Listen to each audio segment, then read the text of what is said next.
that magic 300 will be the task. I dare say he's set himself for the weekend. I did ask him after qualifying, did he have a look and see how quick he was going? He said that no, I was too worried about how I was going to get through the chase to look down at the dash. That's exactly right. So it's going to be good to see, of course, improved production. We've got, just interesting to note, over 2 litres and under 2 litres for this weekend as well. Yeah, we have. And, of course, the under 2 litre car, Harrison Cooper, actually qualified about 11 for 12.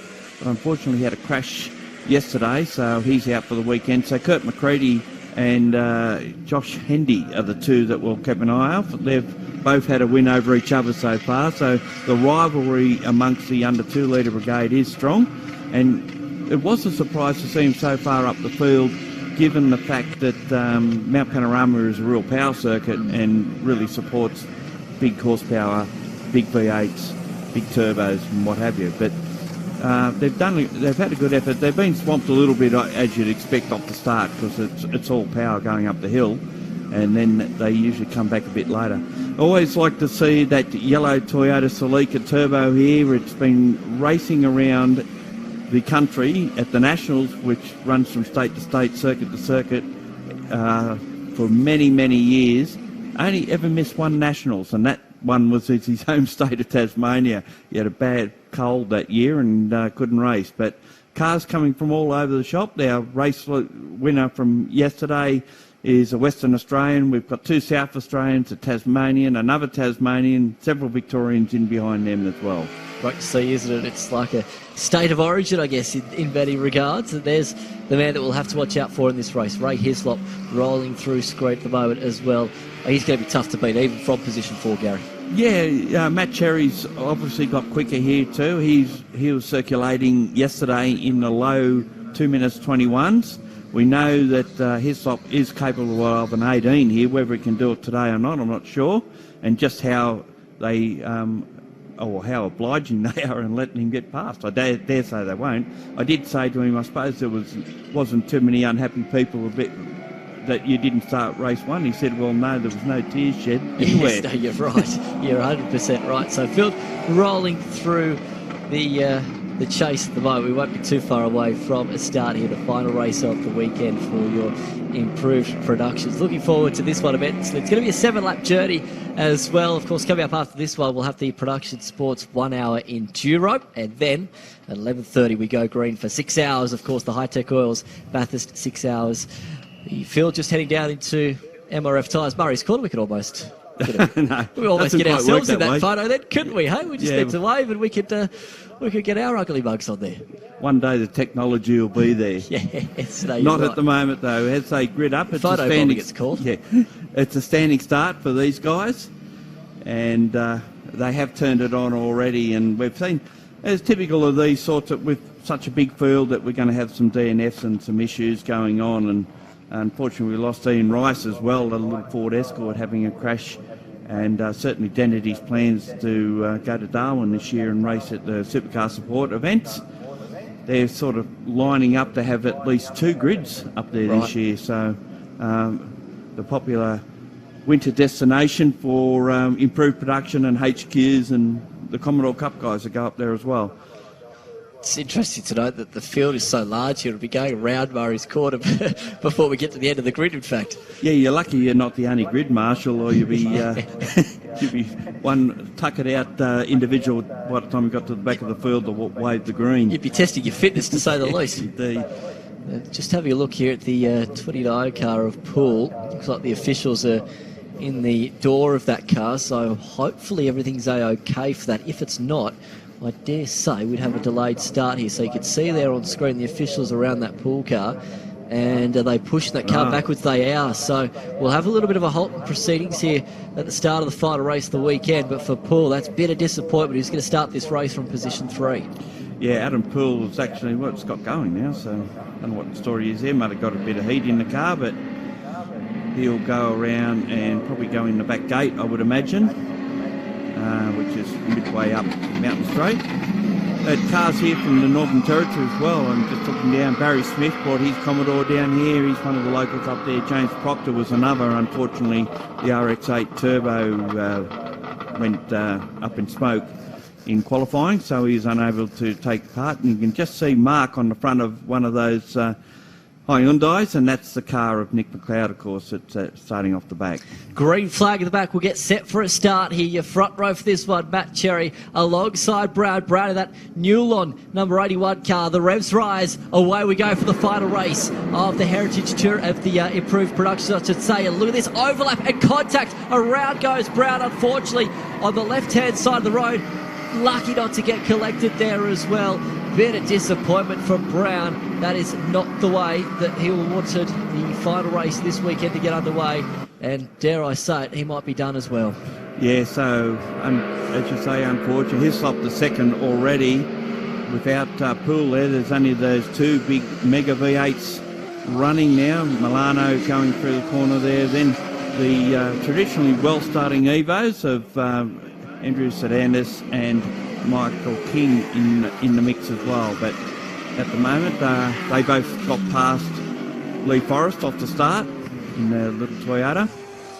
But let's hope they can clear Brown's Toyota off the start line there where it's had that incident. Of course, that car was actually a race winner down at Adelaide last year where they supported supercars.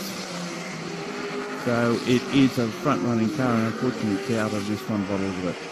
Tough going. So Hislop working his way across the top of McPhillamy Park. He'll work off the back of Cherry here. Once you compared the lap times between Cherry and Hislop later in race number 2, it was quite interesting because Cherry picked up his speed. Probably still not enough to hold off Hislop, but it was impressive nonetheless. Well, he had the fastest lap of the race, mainly because Hislop had to come through traffic, and that wouldn't help. So I think we go safety car we have, as that car will have to be towed out. It would have a fair bit of towing on one side, I would imagine, and front steering.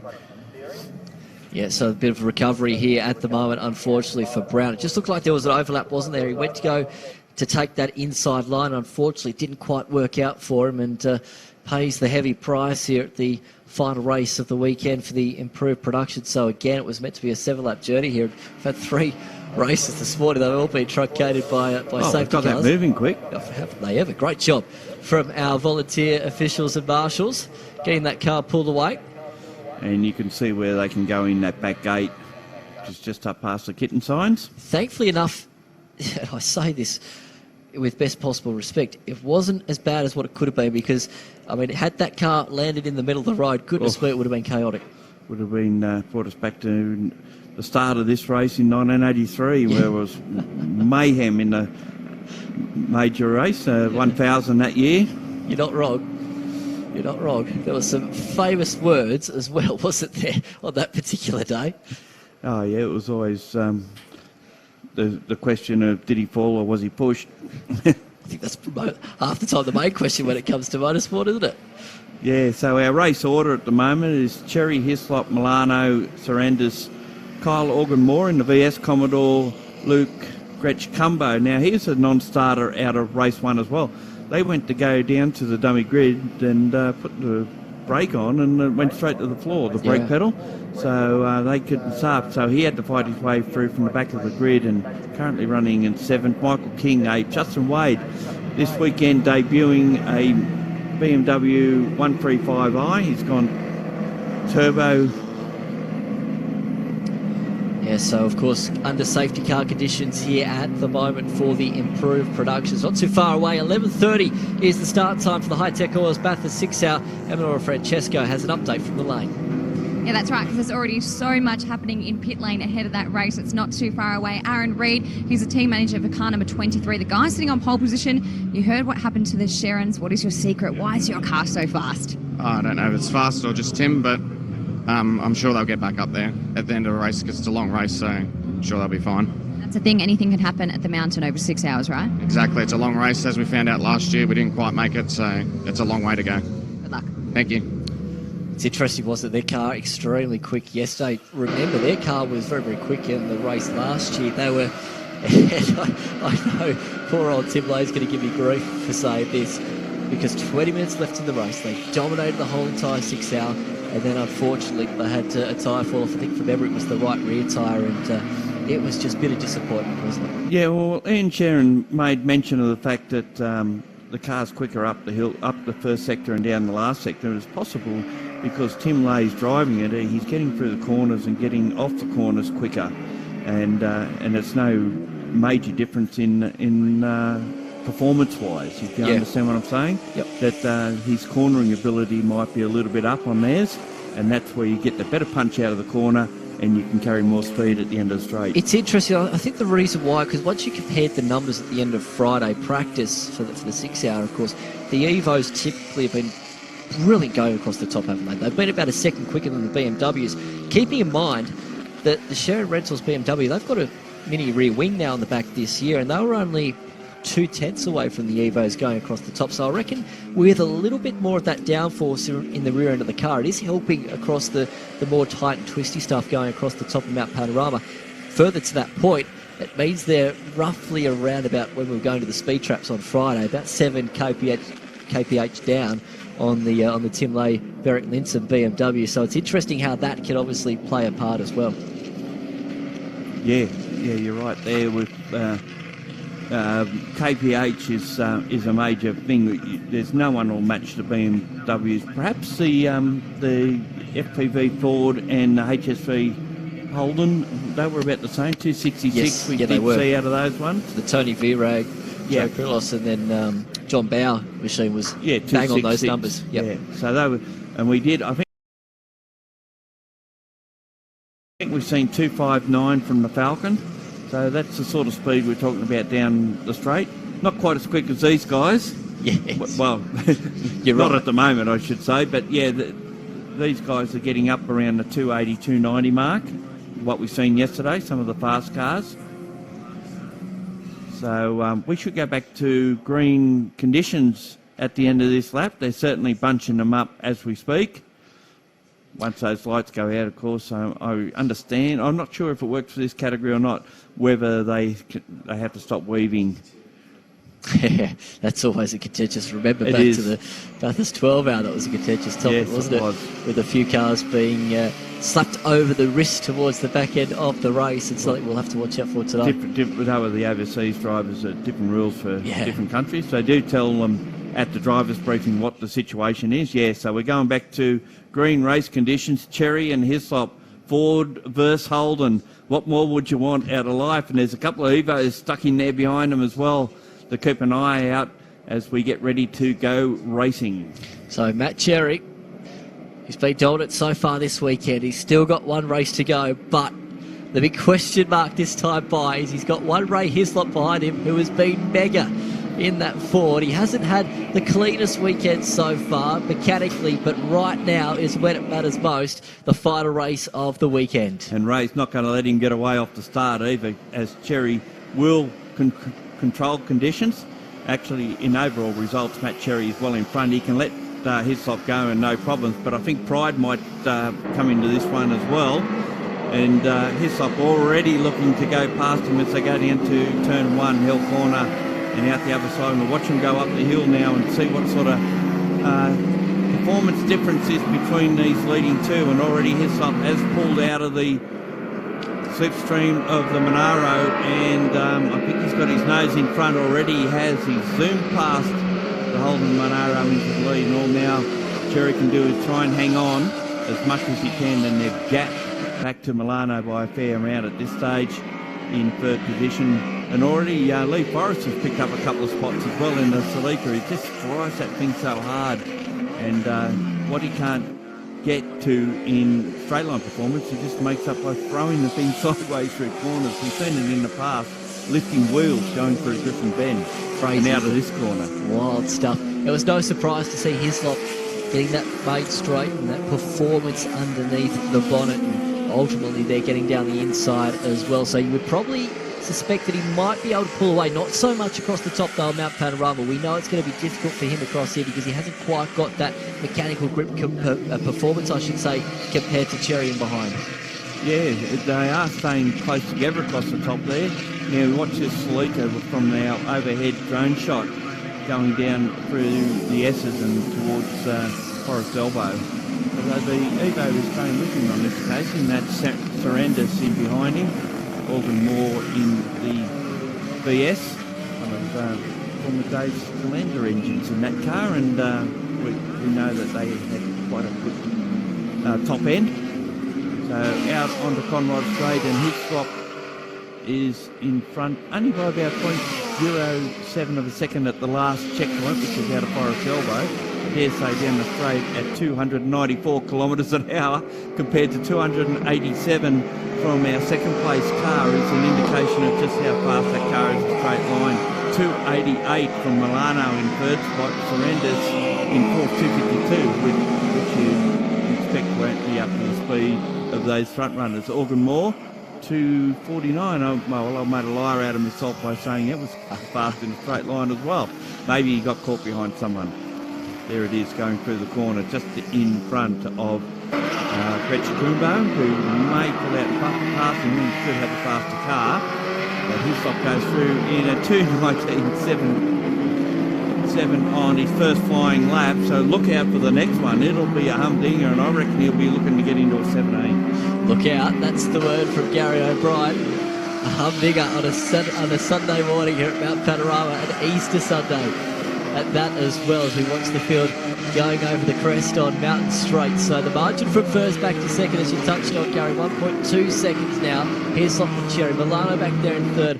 Lee Forrest here, just holding off a few cars in behind him in position number 4. Typically, Lee Forrest is always sideways around here at Mount Panorama as well. He's got a very good sense of humour as well. He's always got a story to tell. And what he lacks in straight line performance, he certainly makes up by throwing that Celica around the corners. It's under attack though now at the moment. Speaking of under attack, down the inside, that is a precarious position to try and get the job done. It's not often that we see cars go side by side. I think they got out of that one quite cleanly. Yeah, that was hard in the mouth stuff, wasn't it, going up there on that side of the road? We've seen a few people come unglued by doing things like that. TCM here last year reminds me of that. But as we've seen before, it's still Forrest ahead of Surrenders and Organ Moore. King, the next one, and it was King who got past Gretsch Kumbo going up through that area that had us all a bit worried for a moment.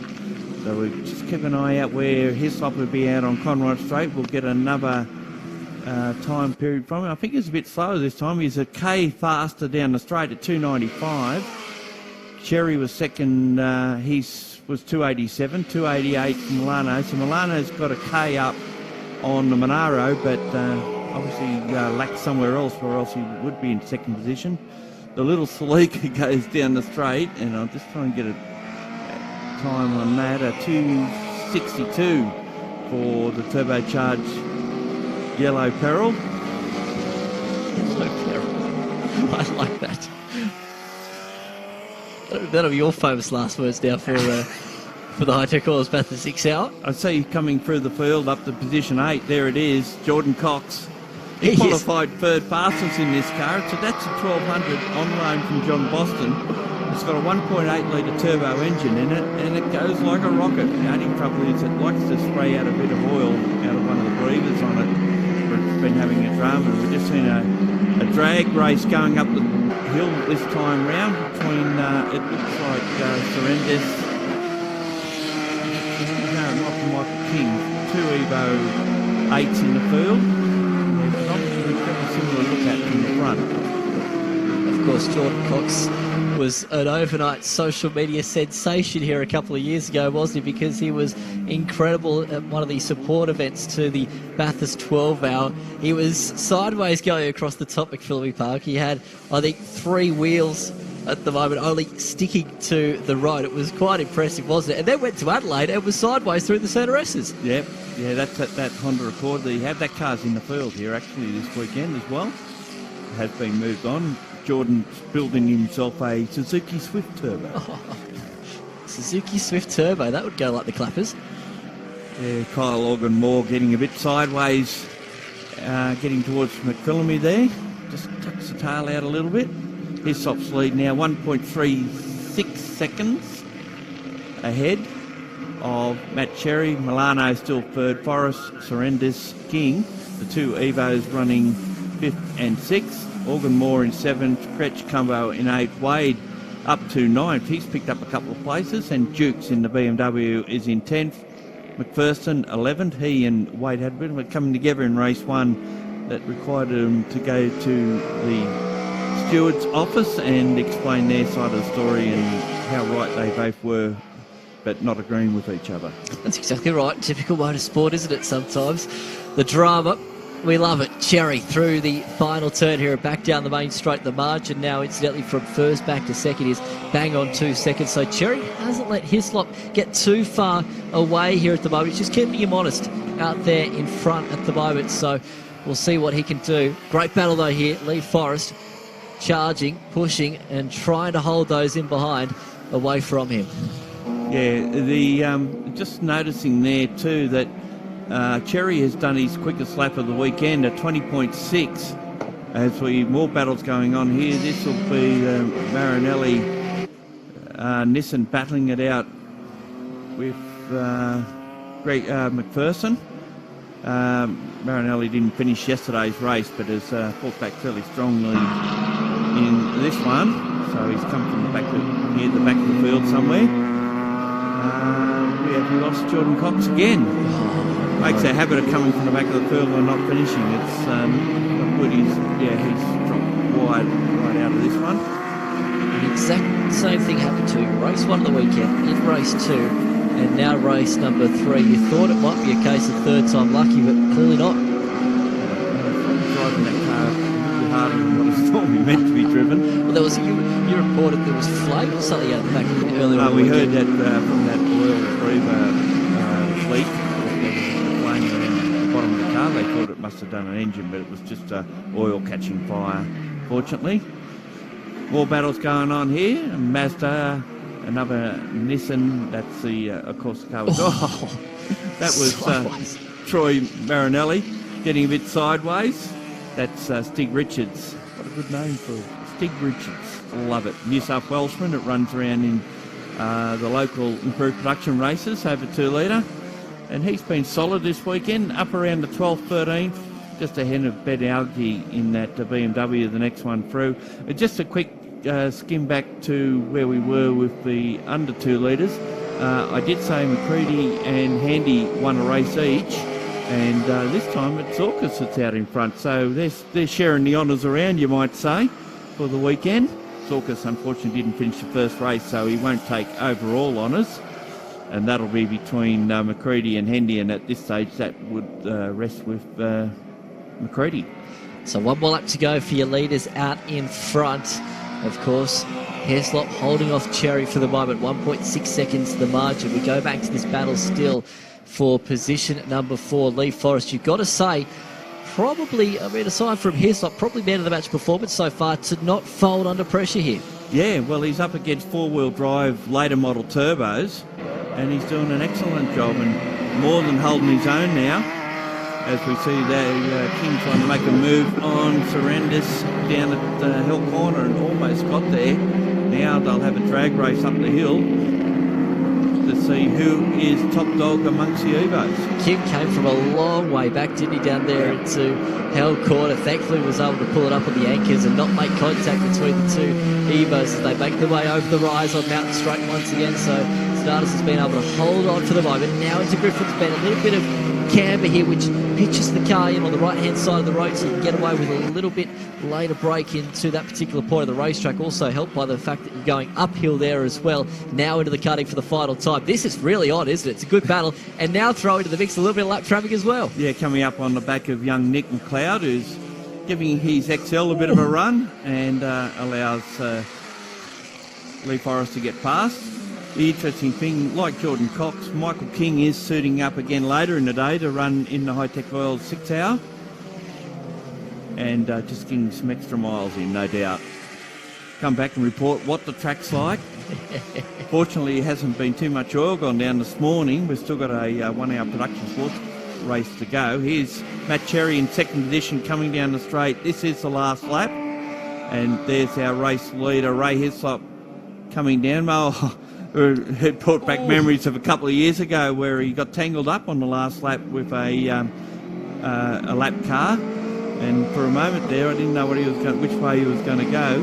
But credit to Matt Cherry, hasn't let him get away with this one as much as we expected. And his hop was only 264, just cruising down the straight on occasion. Gets across the line, takes the checkered flag.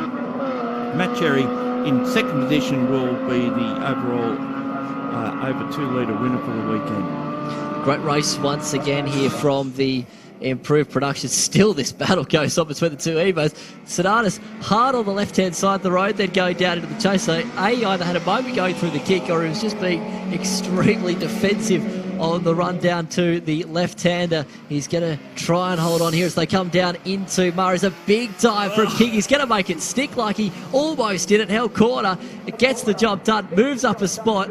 In the end, between the pair of them, there was only 0.2 of a second. So a nice move from King. Came from a country mile back and was able to get down the inside. Good pass. Yeah, under 2 litres. Zorkas has lost his lead. He pitted. 1 lap to go in the race, unfortunately, so that hands the win in under 2 litres to McCready ahead of Hendy. And there we go. Great race and great result back in the field. Yeah, it was good to watch, wasn't it? Some good passing going on and some good battles as well. Of course, this race, as we said, brought to you by Midas. Bilstein, of course, very much involved in the category as well, and the Yokohama Control Tyre, which everyone runs on. Big thanks to all those guys, and big thanks to everyone that came along to not only participate in improved production here at Bathurst. It's good to see them back. They missed out on the 12-hour support, here for the 6-hour support, and I think they enjoyed this one just as much. Yeah, they certainly did. Let's have a look at your top 10 results for the final race of the weekend for the improved productions. Ray Hislop, the start of the weekend wasn't perfect, but the end of it certainly was. Matthew Cherry home in position number 2, Damien Milano P3, Lee Forrest in 4th, and Michael King with that banzai move on the final lap got position number 5. Yeah, Organ Moore and the Commodore in position 7 ahead of Gretsch Cumbo. Wade in 9th, Dukes in 10th in their BMWs. Another great race from the improved productions, and looking forward to seeing them back at Mount Panorama, no doubt, in some time to come. There's Ray Hislop. I like the helmet there, in fact. The tinge of blue goes quite well with the tinge of blue on the race car, it might be said, as well. He's just getting the final checks done, and of course down there in his garage as well. Great race from the improved productions, not too far away from the 1 hour production sports coming up here at Mount Panorama.